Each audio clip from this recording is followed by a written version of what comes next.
In this section, we will be doing a guided meditation on awareness of the body. A core part of our meditation practice is to become embodied or present for what is going on in our bodies right now. It seems like this should be simple because we always know what's going on right here and now in our bodies, right? Not really.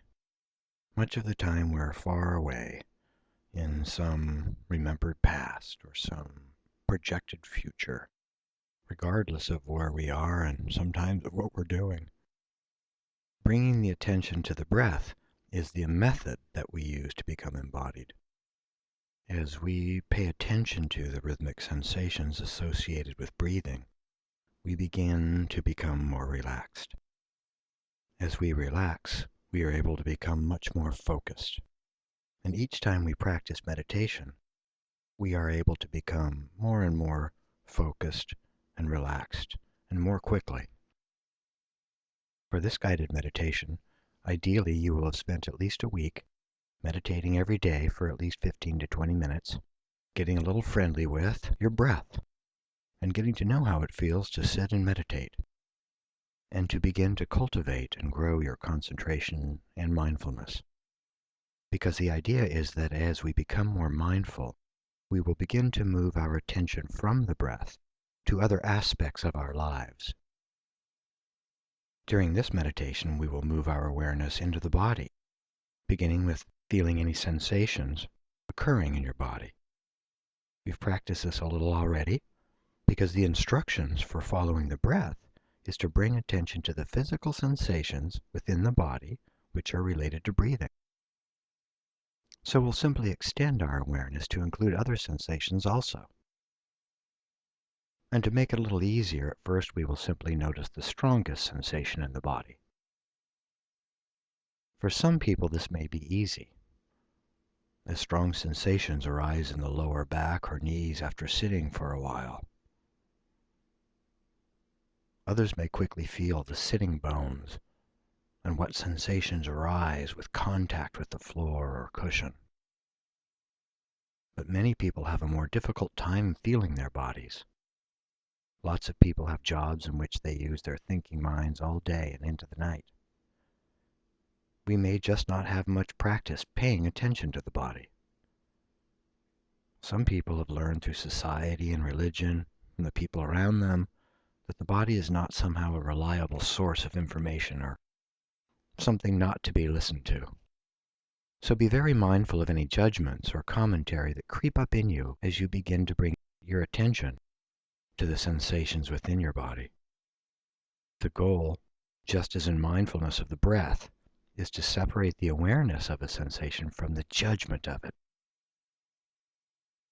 What this does is allow us to be non-reactive. If we don't judge something as bad, for example, we won't feel as though we must do something about it right now to make it better. When we look at something mindfully without the commentary, we are able to see the thing as it is and see the commentary as it is. Then we can choose if we need to somehow do something, not in reaction to our automatic judgment, but because we choose to. This leads to one of the great benefits of mindfulness. When we're able to choose, we are for the first time truly free. If we must react to something that happens to us, there is no choice there, and we aren't making decisions about how we respond. Long-held beliefs, ideologies, rules of thumb, models of how the world works, and social conventions make the decision for us subconsciously and automatically, and we just react. But when we bring careful attention to the thing we choose to be aware of, the sensation in our body, for example, we can separate the sensation from our commentary about it. So, for example, you're sitting and 10 minutes into it, you feel a sensation in your lower back. We practice not moving when we're meditating.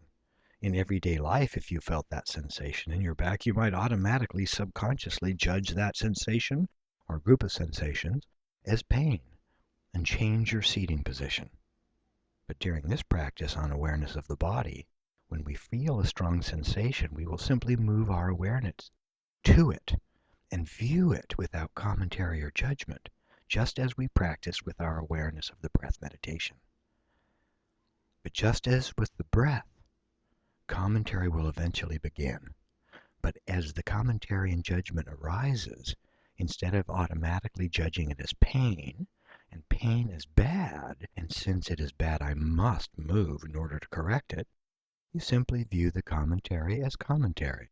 Maybe note it in your mind, or name it commentary. And recognizing commentary is not the sensation you've chosen to bring your awareness to at this time. You choose not to become engaged in the content of that commentary. And if you don't become swept up in the content of the commentary, you have the choice of moving or not. And sometimes during meditation we choose to move, and that's all right, as long as we have made a mindful choice to move.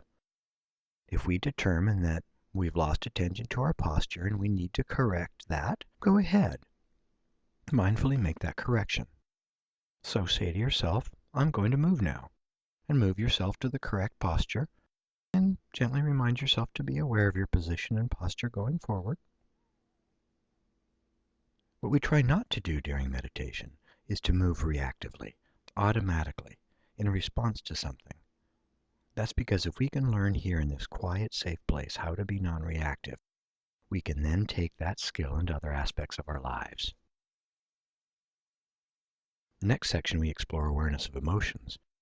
This idea of separating something happening and our reaction to it becomes really powerful here. Think of this. You're in a social situation and someone says or does something that really angers you. Often when we react in anger, we do or say things that later we wish we wouldn't have. When we build the ability to separate someone's actions from our judgment of their actions, we have a choice at that moment of how to respond. And this non-reactivity we've developed gives us the freedom to make wiser choices. This can translate into a real improvement in your life and the life of those around you. Imagine if you had the ability to choose differently in your life, all those times you said or did something that you later regretted. Imagine how much easier life would be. Going forward, it'll be possible for you to begin making wiser decisions through non-reactivity. In fact, you've already begun.